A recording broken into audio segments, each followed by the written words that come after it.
Hey, woodworking friends, here's an update on my project that I've been working on, the cabinet or table for my wife's office. So I'll give you a sense here of how the progress is going. I've got the cabinetry together here. Last thing I did last night was cut the tapered legs, the tapers for the tapered legs. And now I have all the joinery done. There are dominoes in these locations for the stretchers in the front and the back. You can see the back has a frame and panel construction.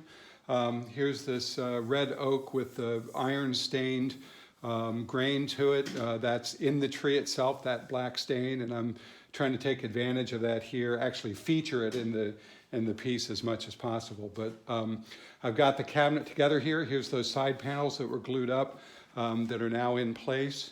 And you can see I've got these protectors here taped on to protect the pieces now from the clamps. I usually forget to do that, or I'm too lazy to do it, and usually regret that. So this time I decided to play it smart and put those protectors on there so I don't dent the legs with the clamps as I clamp this up. So today I'm ready to try to put together the framework for the drawers in here and the panels and stuff. That'll also provide some more rigidity to the case, some more structural rigidity. But that's today's task, is to work out all the secondary wood interior pieces. And I think I'll probably use poplar for that.